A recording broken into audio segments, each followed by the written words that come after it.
It's my pleasure to introduce our first speaker then today.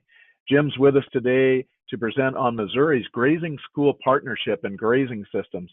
So we're trying some new technology, and hopefully I got the mouse over to you. Jim, why don't you give a try to advance the slides once or twice there, just to test our technology. Okay. No, it's not yet, Ray. And give it a try now. No, still not working. All right, hang on. That's always good with new technology, right? We're going to try it, and we'll see if it works for us. So, all right, Jim, one more time. Okay. No, it's still not working. Okay, I get to advance them for you then. All right. Okay. Fire away then. All right. So at the field staff sharing, we were in the partnership group, and so we kind of presented a little bit on what Missouri has going on with our grazing schools and our partnerships here. So with that, we'll jump in with kind of a little background of where we stand here in Missouri. The cattle industry in Missouri is a big part of our economy. We have over 7 million acres in the state that are in pasture and hay ground, which 2.8 million of that is harvested for hay. We fight with Oklahoma as far as being the second or third in the nation as far as number of beef cattle. Kind of depends on who's being impacted the most by drought. I think is what happens there as far as switching over between the two. So we do have a large number of head of cattle in the state. A few years ago, our Department of Agriculture commissioned a research on the economy in the state of Missouri as far as ag related to that. And that's where this last statement here is that it's a $1.6 billion economy in Missouri, just the beef cattle side of it. Overall, the economy for agriculture in Missouri was like $88 billion a couple of years ago. So as we're moving on, the history of our grazing schools, back in the early 80s, the University of Missouri Columbia, or MU campus, worked with their forage and research center in Linneus, Missouri, to start looking at grazing systems. A person by the name of Dr. Jim Garish, which a lot of you probably have heard of, started here in Missouri working with the grazing schools. And so that's where they got set up there in the early 90s with the first 3-day schools at Linneus. And then in the mid-90s, in 1994, our program started a practice on developing a grazing system practice with 4 of our soil and water districts. And then regional schools started in 1995, and then following that in 96, we actually implemented on a statewide basis our conservation practices for a grazing system. Our partnerships for the grazing schools related to, again, our University of Extension, NRCS is very involved with it as well too. Our program, our soil and water districts, and then also in Missouri, we have our Missouri Forage and Grassland Council that helps with a lot of coordinations. On our next slide, it kind of shows us the involvement of how it all kind of plays together here a little bit.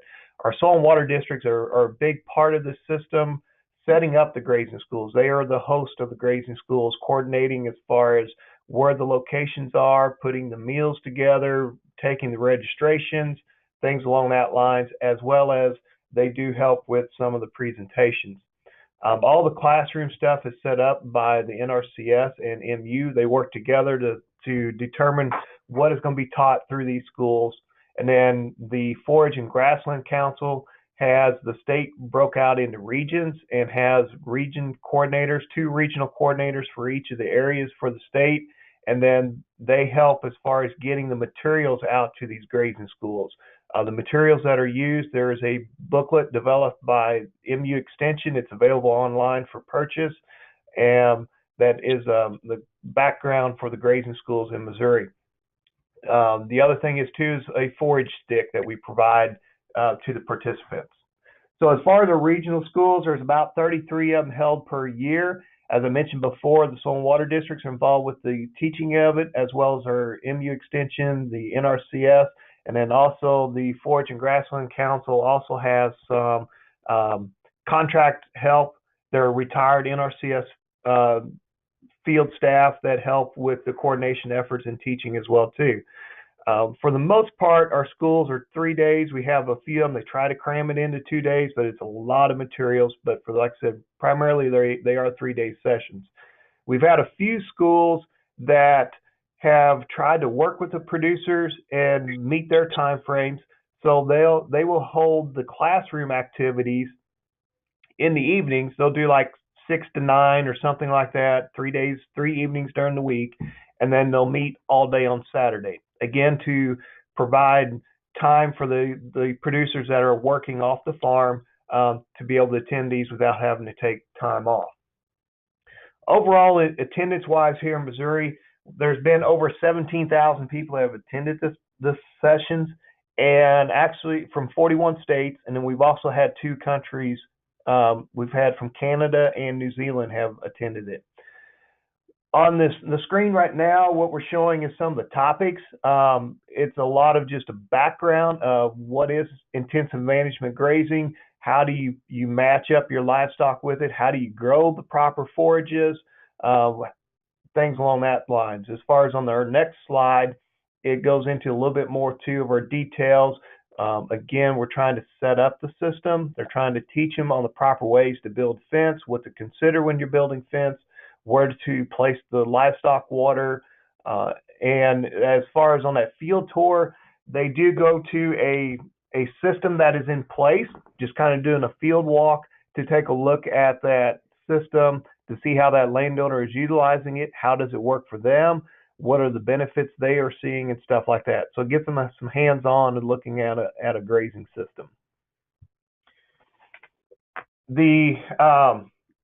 As far as our regional schools, we do have some requirements for state cost share. It is required in order to receive state cost share assistance to establish a grazing system. The producer has to attend one of the grazing schools, or I should say the system manager. It may not be the person receiving the cost share assistance, but somebody associated with operating that system must attend it. And then also here in Missouri, NRCS provides additional ranking points if they do attend a grazing school. It's not a requirement, but again, additional points to qualify for that. On the next slide here, we have what our practices that we have offered for our grazing system. So we have 5 different practices, anywhere from the water development and distribution, a fence, liming the system, and then also seed. The lime is a one-time shot for that producer to help them build up their fertility of the system when it comes to the pH side of it. These practices, we can do them individually, one at a time. We give them up to 3 years to have a system completed that meets the 528 standard. So again, it allows a producer some flexibility to develop a system that's going to work for them and not have to be done at one time. What we're showing on this slide is basically our assistance for the cost share. What do we pay on? So in the state of Missouri, on our cost share program, we pay 75% of the state average cost, or we're going to pay the acre maximums that's listed on this system. Whichever is the lesser of the two, that's what we're going to pay on. So, and what we're looking at is we only pay on the acres that are going to be established in that grazing system. For example, on a water development, if we're developing a well to provide the water to this system, we look at all the acres that are going to be served by that well, and we take that times $110 per acre. And then we look at what the components are for that well with the 75% of the cost to drill that well to get it functioning, and then we'll pay the lesser of the two. So that's kind of some of the process we set up to look at managing the dollars on this. The other thing is just as far as looking at our practice utilization. How has this expanded over the years of what we've addressed? So you can see since 1993-94, when we started a pilot project, we had very few acres we were addressing at that time. In about 2010 is when we've modified our practices, implemented the policy a little bit on the acre maximum. We took away some overall caps and stuff like that and built in some more flexibility in our practices. And at that time is when our acres have really taken off as far as the amount of acres we're addressing with establishing a grazing system. You can see there we're right about 80,000 acres a year in the last couple of years that we're addressing with a grazing system practice. The following slide just kind of shows how much dollars we spend per year in our cost share assistance to establish these grazing systems. In FY18, we had about $4.2 million that we spent related to our grazing systems to meet the functionalities and addressing that resource concern. So that's kind of a quick summary on our grazing schools and our partnerships here within Missouri related to that. Well, I tell you, and let me encourage everyone to enter your questions for Jim. I remember, Jim, our conversation privately. I said I couldn't think of any state that wouldn't want just exactly what you just described. But I'll start the questions because we got a little bit of time here. Just wanted to ask you, how did you get to that 41 states and a few countries? How did you get your advertising and marketing out for this? A lot of it has been, I think a lot of it has just been word of mouth as far as through our university extension, promoting the grazing systems and the history there, as well as the leader in our development here, Dr. Jim Garish. He's a nationally known speaker when it comes to grazing and stuff. And so like I said, he had his roots kind of started here in Missouri with the grazing side of it. So I think that's helped a lot. The Missouri Forage and Grassland Council does a lot for the promotional side of it as well too, just the coordination efforts that they have related to the American Forage and Grassland Council. So I think just within the partnership helps spread the word about it. Well, thanks, Jim. And for the rest of our participants, please do enter your questions in the question dashboard for Jim or any of our presenters today. And what a great example of a fabulous program that's interrelated to the NRCS's programs and others. And I was intrigued too with the idea that it's a requirement to get cost share. What a novel, neat idea for you to share with us today, Jim. Thanks so much. Yeah, go ahead.